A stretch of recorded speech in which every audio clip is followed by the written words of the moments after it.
Throughout history, humans have been migrating across continents in search of a better or perhaps a different way of life, with many landing on our shores from continental Europe or beyond. And examples over the last few thousand years would include the Celtic peoples from the Iron Age period, who went on to build their tribal kingdoms all the way across the British Isles, including here in Essex. And then in 43 they were followed by the Romans, who came with their military might and their towns and cities. And then of course they were followed by the Saxons, the Vikings, the Normans, Flemish cloth workers, and we could go on many, many more. But all of them left their indelible mark, not only on our landscape, but on our way of life.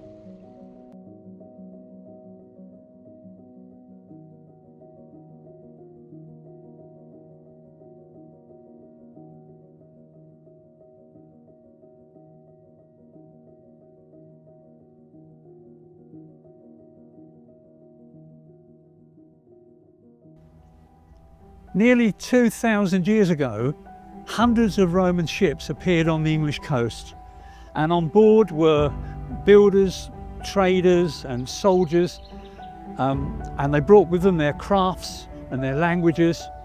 And the Romans built their first legionary fortress in Colchester. Colchester then was known as Camulodunum, and it was the first legionary fortress in Britain. And later on it was converted into a Roman colonia, which was a city of the highest rank. And it became the first city of Roman Britain. And far from being just a quiet corner of the map, Essex was to find itself in the middle of something much bigger.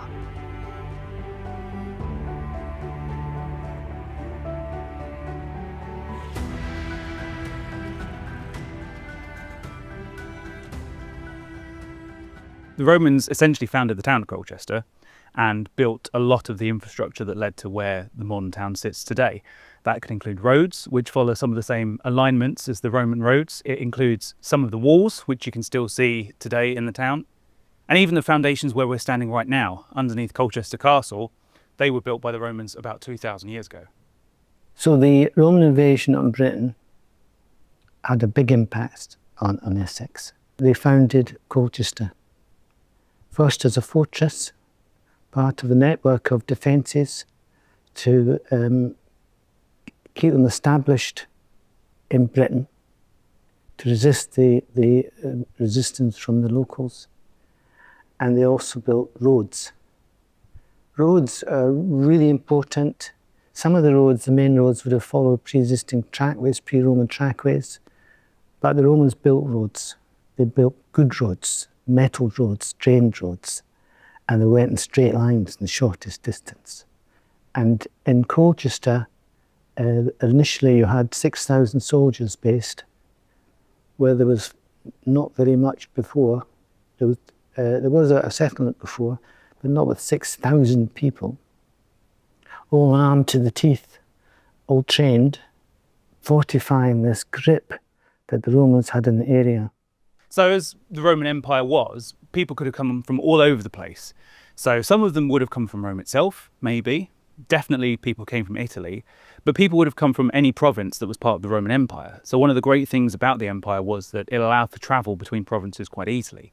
So we know in Britain specifically, we have people from Egypt, we have people from North Africa in general, we have people from the Near East, we have people from Spain, Italy, Greece. And we know this through a variety of different sources. We know this through the objects and the writing that has been found, but we also know this through the bones of the people that have been found here. Well, they chose Colchester because it was the obvious choice. They wanted to invade Britain. The way to do it was to cross the Channel.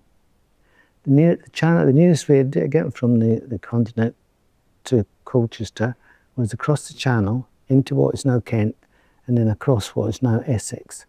They headed straight for the main centre of opposition, which at that time was the Catavaloni, which was a British tribe, which had originated actually from northwestern France, what is now France. And they had themselves crossed earlier, which is a normal pattern, people coming from the continent and settling in Britain. In the early days, when the Romans first arrived here, the big kind of thing about Roman Empire was bringing people in to the Roman kind of belief system. So that would include giving new gods to the people in the countries they conquered, but also including those local gods in their own religion. So what would often happen is you get this thing called syncretism. So that's where you have a god that's Roman and a god that's local to the province that they've conquered, and they sort of mash them up together. So you have examples at places like Bath, where you have Sulis Minerva. Sulis was the local deity and Minerva was the Roman goddess of war and wisdom. And they were just sort of mashed together to create one new deity to kind of act as a unification between the two religions. They recruited soldiers from all over the Roman Empire, which extended right beyond the far end of the Mediterranean. You wouldn't raise a unit, say in Britain, and base it in Britain, you put it somewhere else. So they moved people around in a way and mixed them all up over a big area. And then after 25 years, which is a normal period for you legionary, the person would retire. And they would then be given the chance to stay in the same country and they be given a pension. And that is what happened in Colchester. It would have happened. Latin was kind of the official language of the Roman Empire. Greek was also an official language. Lots of Roman citizens would have spoken Greek as well as Latin, quite well actually. But there would have also been many other languages. So Britain would have had its own language before the Romans arrived. Unfortunately, that wasn't ever recorded, so we don't really know what that was like. But other countries, other provinces that were conquered by the Romans, they also would have had their own languages, whether that's Egyptian, that could have been the languages of Central Europe, the languages of Spain, and other parts of North Africa. The archaeological record, in terms of migration, has got lots of bits of evidence that can be looked at, and has been looked at. And one of them is DNA. Also, we find lots of objects which are imported as well in the graves, which suggest, again, movement of people. Some of the things that the Romans brought to Britain included new plants, new food, rabbits, we believe, were introduced at the time of the Romans. And that is a legacy we still have today. If you look in the countryside, there are rabbits everywhere, at least in some parts. They introduced through this food a new lifestyle, a new way of cooking, eating. They introduced a whole host of different forms of entertainment, things like theatre. Although they may have had performance before the Romans arrived, we know from some accounts that they had this tradition of a bit like bards, people who would travel telling stories and singing, things like that. This idea of mass gatherings in a large seated building and watching plays didn't exist before the Romans arrived.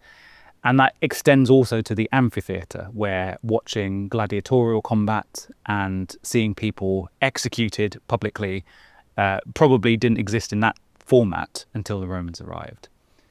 They had a huge kind of impact on the way in which people would have lived basically through the infrastructure that they provided. The buildings and the town that existed before the Romans arrived would have been quite open, a lot of things made of wood and plaster. The Romans introduced brick and concrete, which creates a more stable, long-term buildings and things for people to live in, to work in, to perform in. And so that was one of the things that they built. And although that sort of disappeared when the Romans left, some of those features still survive to this day. So that's how we see that legacy of the Roman impact in Britain. When the Romans officially conquered Britain in AD 43, there was already quite a long-standing relationship with the people of Britain. So they'd been trading for almost a century since Julius Caesar first tried to conquer, almost 100 years before. So there'd been a lot of contact, a lot of trade, a lot of communication. People were already starting to adopt Roman customs. We know that wine started to be drunk in Britain before the official start of Roman Britain, and that was because we find evidence of amphorae and other things that suggest that wine was brought here before then. We know that people started to have similar beliefs, and you even get evidence of coinage and other things coming over to Britain before the Romans officially called Britain their province. The Roman administration was withdrawn from Britain in the first part of the 5th century. And it was done by the Roman authorities back home. And it was a decision made because they weren't in a position, they felt, to protect all the different provinces. So by that point, the people who had been native to Britain beforehand had essentially assimilated into Roman lifestyle. So they were considered as Roman. Everyone living in Britain at that time was Roman. So what we have in 410, when the Romans officially withdraw, is a military withdrawal. So the soldiers are gone, but the people living here were still Roman. They probably considered themselves Roman and would have come from the original Roman settlers and their families who arrived here, as well as others who had arrived in the 400 years since the first Romans arrived in Britain. They would have stayed. Once the army left, they would have continued living in Britain. They would have continued living in Colchester. They saw this as their home. They had no need to leave. The Roman army left not because of a threat here, but because of a threat back in Rome. So they possibly would have expected the Romans to return, but that never happened. And what actually happened was about 40 years later, the Anglo-Saxons arrived and posed a whole new threat to the type of lifestyle that they were living here in Britain. Now, as we know, the Anglo-Saxons coming from northwest Europe, probably quite different culturally to the people of the Roman Empire, who would have come from all over Europe and North Africa. So it would have been quite a cultural shock probably to the Anglo-Saxons when they arrived to see such diversity within Britain. We know that there were people living here later on in the Roman period from some of those places, North Africa, etc. We know this through the study of human remains. So isotopic analysis tells us that at least where people came from, whether they spent their entire lives there or not. So we know that a lot of people, even in Colchester, we know that a lot of people weren't local. They came from plenty of other places. Whereas for the Anglo-Saxons, perhaps, although they were travelling and invading other places themselves, it's assumed that a lot of their, at least from where they come from, a lot of the people were culturally similar. And so they were taken over places that were culturally diverse. So that will be quite an interesting mix to see once the Anglo-Saxon period starts. So it had changed massively in terms of kind of the belief system that most people would have followed, although there were likely people still believing the old ways of Roman pagan religion. But it would have been a completely different society at the end as to what it was when the Romans first came here.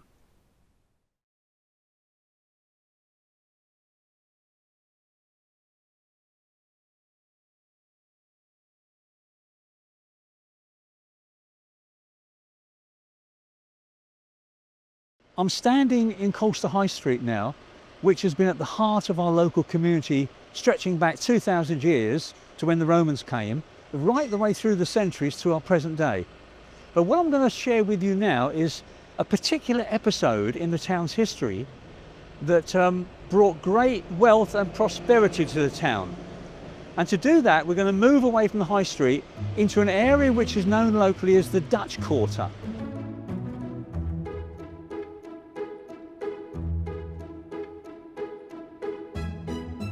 It's called the Dutch Quarter after a number of Flemish refugees arrived here from the 1560s. And these refugees were escaping from religious persecution where they came from, in what was then called the Spanish Netherlands. And it was owned by the King of Spain. And he was trying to get all of the people in his territories to convert to Catholicism. And these Protestants, they were being persecuted, they were being beaten, they were being tortured, and some were being executed. And many of them decided they literally had to flee for their lives, had to leave everything behind. And many of them came across the Channel to England and settled in many of the towns on the eastern side of Britain. Now, the interesting thing is the bailiffs of Colchester at that time, they almost begged these refugees to come and settle here. And you might think, well, why would they do that? That they even petitioned the Queen's Privy Council saying, can we have permission for these people to come? Because we think they'll be industrious. And the reason why they wanted them to come here, because they knew that they were expert cloth makers. And based on the arrival of these Flemish refugees, Colchester prospered greatly for the next 2 centuries. One of the many privileges given to the new Dutch immigrants was they were put in control of the manufacture of bays in Colchester. So every single bay that was made, they got to inspect it and check it that everything was okay. And they were also given the opportunity to open up their own Dutch Bay Hall, which stood on the site of the building you can see behind me, which is now the fire office. When it was completely finished and packed up and it went to its destination, which was mainly in countries of Southern Europe, The buyers, apparently, all they had to do was see these Dutch-based seals on the cloth, and that was like a byword of quality for them. They didn't need to inspect it any further.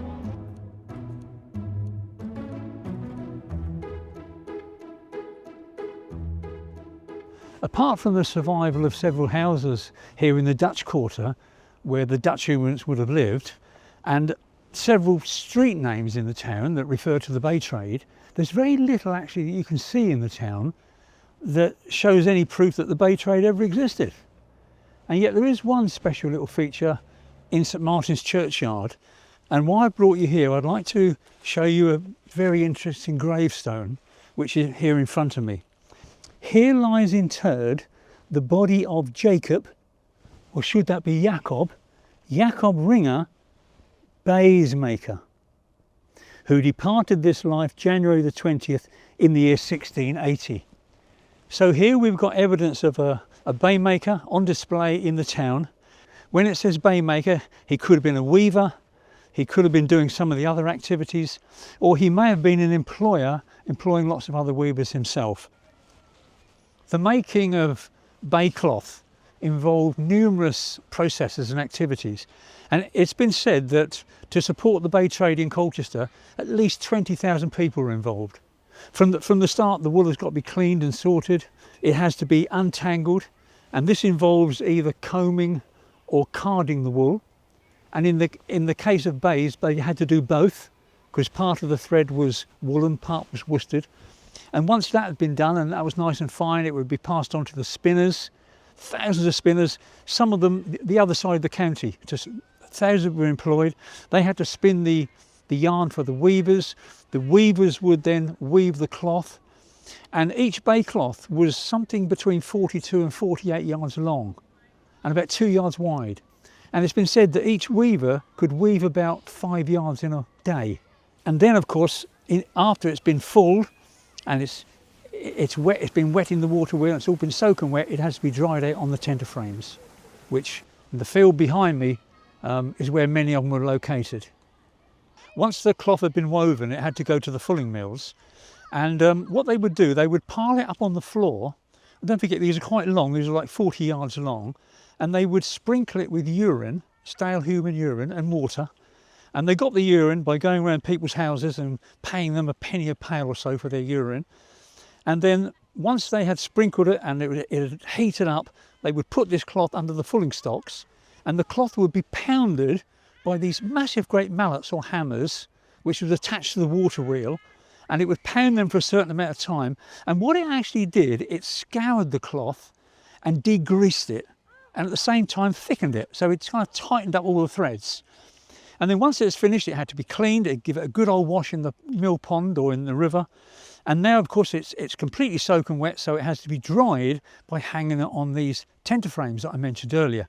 And virtually every field in Colchester, every spare bit of garden land, and you can see this on the old maps, was full of tenter frames, including this very field that we're walking on now. This is a view from a prospect of Colchester dated 1724, but it shows you a lovely example of some of these tenter frames.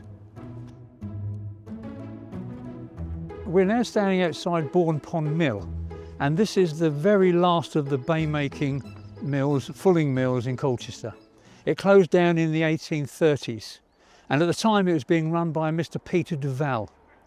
And several of the workers who worked at the mill in that time, in the 1820s and 1830s, survived into old age, and they were interviewed by a man called Dr. Henry Laver.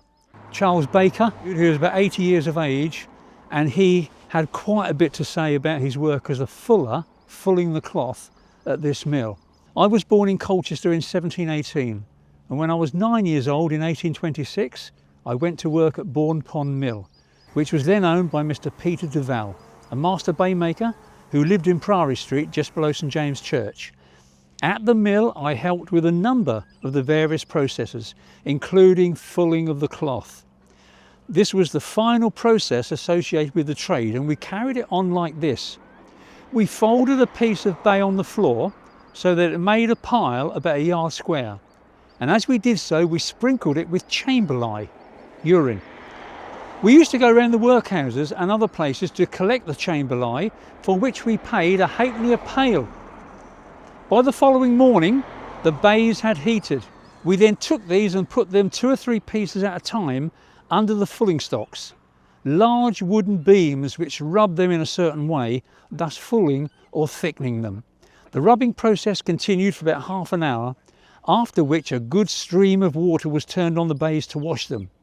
We used to make the water very foul in fulling.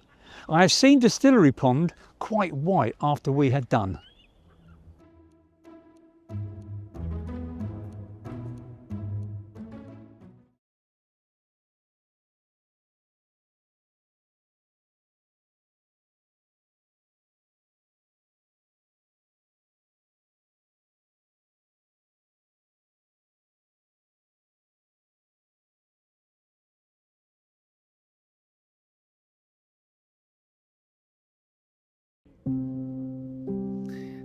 As Europe darkened in the years leading up to the Second World War, thousands of Jewish children were sent abroad to find safety somewhere. Many of them arrived in Britain through this quiet port here at Harwich. Many were taken in by British families, but sadly some of those children would never see their families or parents again. Here in Essex, many found the opportunity to start again, even if it was without the ones that they loved.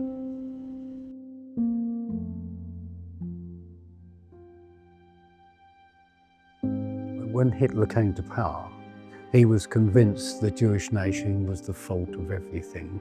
He was completely mad and was obsessed by persecuting the Jews. In the early days, people who had jobs in banks and things, they were just sacked.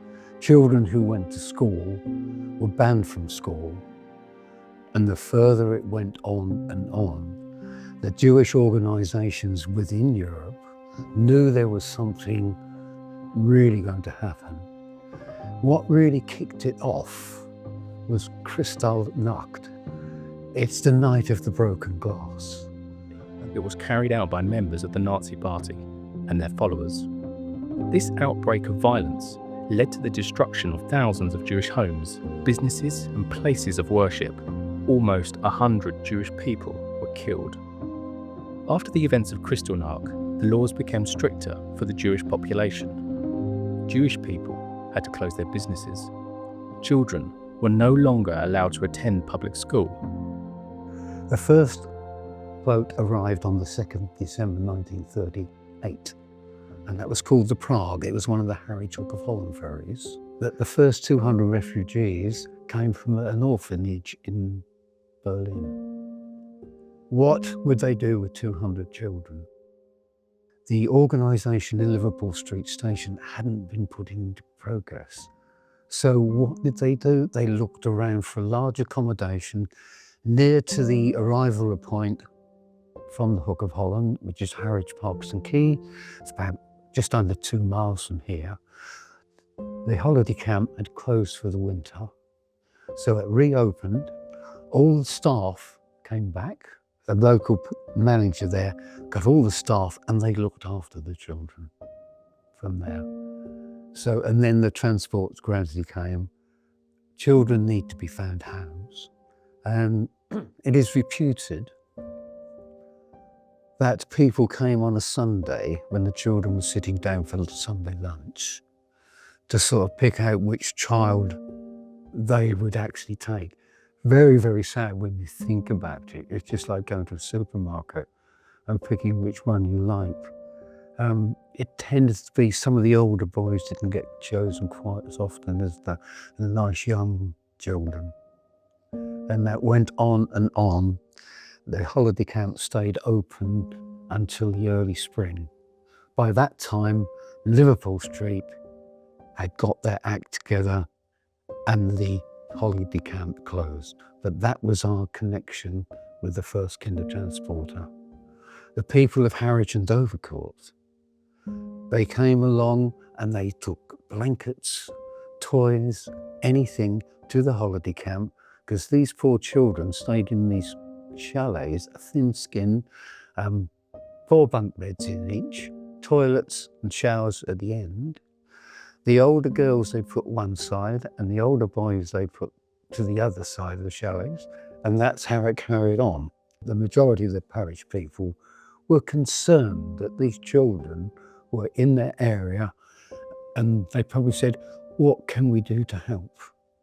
And to send stuff to the holiday camp. This is only a small town.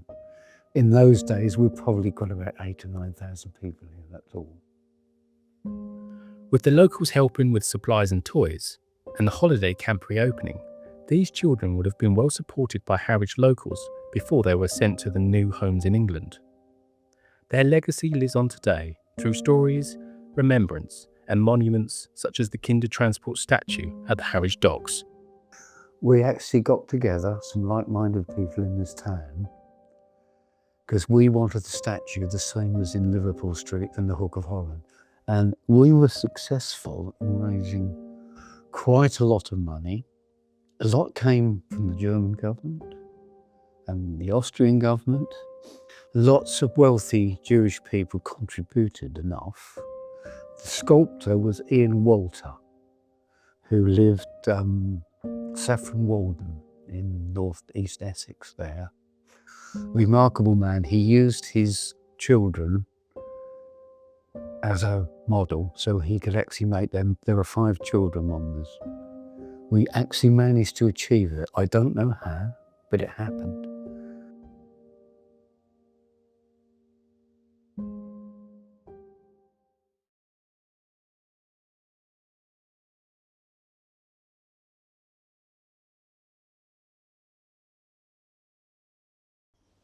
In 1948, a ship named Empire Windrush landed here at Tilbury, and on board were men and women from the Caribbean that answered Britain's call to come and help rebuild the country after the Second World War.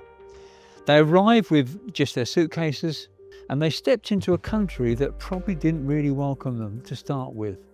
But they worked hard, and with sheer determination they established their communities, and their legacy has resulted in our modern way of life here in Britain.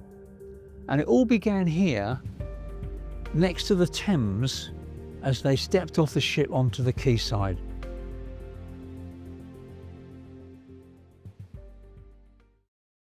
The ship was called HMT Empire Windrush.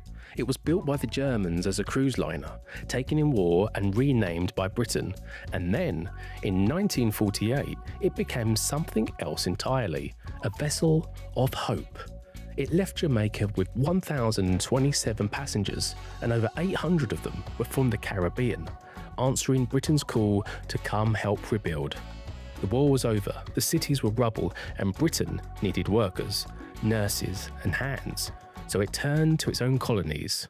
Britain needed workforce. Those soldiers that fought in the Second World War went back to their homelands. Remember, these are young men. Some of them never returned. The education system within most of the Caribbean countries and islands, they spoke the Queen's English. They were educated in British values. They knew more about Britain than they knew about their own countries. And when they got back to their countries and islands, remember, if Britain was part of the empire, these countries were part of the empire, their countries were in disarray as well. There was nothing there for them. From newspapers to radio articles to the movies that Britain needed people from the Caribbean diaspora. Doctors, nurses, builders, technicians, labourers, farmers. They all were needed for one or another purpose. I was born in Jamaica, came to England when I was 9, 14th of November 1964. You know, we live in a very sort of middle-class neighbourhood in East Kingston. It's called Harbourview. All the houses were nice and new. I couldn't understand why we moved to England, really. Never got it. It was November, middle of winter, cold, snow. Everywhere, all the houses looked like factories because all the houses had chimneys and the smoke coming out all the chimneys before the days of central heating. yeah, grim, and sort of wondered why. Why did we leave like a nice house in Harbourview and come here? My major problems was at school. When I started school, I was probably the first black kid in my school. I had a lot of fights, almost every day. The cultural thing really kicked in more when you was a teenager, and you started to face real racism as a teenager, you know? Because our generation was the first generation that had the stop and search, the sus laws, you know. And we might be just standing chatting and police would pull up on us and say, you know, oh, you're standing outside this shop, you know, you're suspected of planning to break into the shop or some stupidness like that they'd use, you know. When that decision was made, £28, 10 shillings had to be paid to make that journey, paid to come to England. The Windrush ship picked those people up to come here. That's why you see them in their lovely suits and ties and dresses. It's because they came to support their queenie. They were excited because they believed that Britain was full of kings and queens, prince and princesses, even dragons and fairies, a mystical place. I'm sure you've heard it was paved with gold. But then in reality, docking at Essex, Tilbury, on the 21st of June, but weren't allowed to come off the boats until their papers were actually stamped. When they saw the smoke coming out of chimney pots, when they saw the snow on the ground, when they felt the frosty welcome, all dressed up in their Sunday best, England, England is the place to be. England, England is the place for me. Well, that wasn't reality. Born in Jamaica, 1932. Come to England, 1962. The problem is, as we know that every West Indian island are very poor. And when you grow up as a young man or a young girl, you want to lift, not down. So that's why we travel around, to get better in life. I find my 75 pounds and I come over here. So the last job that I done, I remember I earned 100 pounds. 21 days it take me to get here, you know, on the water, on the ship. I come here just was to spend 5 years to get myself high up in mason work. But through the place was so damn cold, I decided to work in a factory. Because when we first come over here, you know, no blacks, no dogs, no Irish. So what we, the black people, do, we show a partner and help each other so that we could buy our own home. Houses, up and down, knocking on doors for a room. They weren't welcome. Jobs that were available, they weren't welcome. Shops that they stood in the queue and other people would come in and they were served first. Going to school and being told, show me your tail. And the child was confused. What tail are you referring to? When you say to yourself, they didn't have to come. You're right, they didn't have to come. They came because they had a duty to Britain. They felt they had a duty to Britain, to build Britain up. And still, we were taught to keep the stiff upper lip. Seeing our parents take us to Sunday school, and we weren't really welcome. You had to create a house to have a place where you could worship, to keep your faith, until you could have a church of your own. To go to a bank to ask for a loan or to invest, and you weren't allowed. Welcome to Britain, welcome to Britain. On those cold, bleak days, when you left some beautiful islands. Remember, the servicemen were young in the Second World War who did not return. The countries, their islands were broken, and still they came again and again to support Britain. And we're here still now. That's what I say is resilience.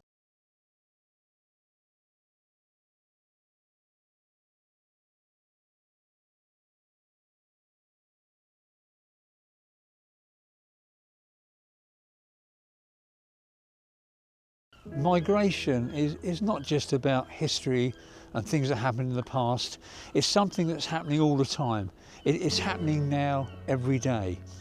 From 1948 onwards, when the Windrush generation arrived here with many others from the Caribbean, helping to rebuild Britain after the devastations of World War II, many of them we know settled in Essex communities. They worked in hospitals, they worked on transport, and they worked in factories. And their legacy is part of our way of life today. And also from a similar period, from 1950s, many families from India also decided to come to Britain, and many of them settled here in Essex. And of course, also many have come in more recent years, escaping from the horrors of war in the home countries. People, for example, from Afghanistan, Iraq, and Ukraine, I mean, just to name a few. But many are successfully rebuilding their lives here in Essex. I've been doing this work for around 10 years, and we used to see conflicts or wars break out, and it took 3 or 4 years before we would see people arrive in the UK. Now I would say it's a matter of weeks before we see people start to arrive. So very soon after Ukraine, Afghanistan, Eritrea, people started to arrive. So there is a much quicker impact when there are conflicts around the world on the countries nearby. I would just like to add that most people go to a neighbouring country, and in terms of people coming to the UK, we are the 17th in Europe on the list, so we're by no means first choice. So people generally filter down to coming to us 17th on the list. There's been a shift in terms of geographically, so we're getting more people through from South America, more people through from parts of Africa that previously not ever had conflicts, or not for many years. So there are always shifts and changes, but there are, I think traditionally more people will be coming from Middle Eastern countries, oil-rich countries. But we also deal with people who have been unable to assert their EU rights after we Brexited. So we have quite a large number of EU applicants who have to make resolution claims to the Home Office because they currently don't have the status that they should have. I think the main challenges for refugees and migrants when they come to Colchester or come to the UK in general is the lack of an opportunity to immediately be able to learn English. That is sort of the key to giving them so many more choices. So in Colchester, we have an organisation that offers informal English classes 3 days a week. That's soon to become a 5-day-a-week opportunity for people to learn until they're entitled to have official ESOL lessons. So hopefully we bridge that gap through various organisations that we can refer into for that. So yeah, that is the main challenge. The second challenge is that an asylum seeker isn't allowed to work straight away. And it's a real shame because we've got some very, very highly skilled people that are sitting on their hands, and they feel so frustrated that they can't get on with the job that they've been trained to do, and they've dedicated their lives to training before they came to the UK, and then just have to wait. And it's heartbreaking to see sometimes. Yeah. The main reasons people seek asylum are because of a war. The average person who comes to the UK has been internally displaced 8 times. So as you and I would, if there was a war or a conflict, or even be it a disaster, an environmental disaster, we'd move somewhere else. We'd try and go to family, maybe in Scotland or in Wales, and get away from where the trouble was. And people tend to do that 8 times before they actually decide to cross the border. When they cross the border, they normally will go to a neighbouring country, because more likely in the neighbouring country that people will speak your language or understand your language, maybe have the same currency, maybe eat the same food. it's more familiar, so they will try and go there because it's easier to find work and hopefully start again. Unfortunately, what happens is you get countries like Lebanon, Jordan, Turkey, who now have millions of people who've fled to their countries, and they literally, you know, some of those countries have a third of their population made up by refugees now. So there is a rise in xenophobia, but it's always there. I'm a migrant myself. I've experienced it since I was a child. I've never felt more empowered personally since I did this work. I feel much more at home sharing with other people how to feel at home in this country than I've ever done personally myself. I still get comments sometimes. There is a rise in xenophobia. I think that's to do with lots of political issues and financial issues and cost of living crisis and a general anxiety around upcoming anxieties around the climate, and people are looking at resources and knowing that they are scarce and getting scarcer, and they're worried. And when people worry about resources, they tend to become greedy about them. And unfortunately, greed is often at the back of a lot of xenophobia.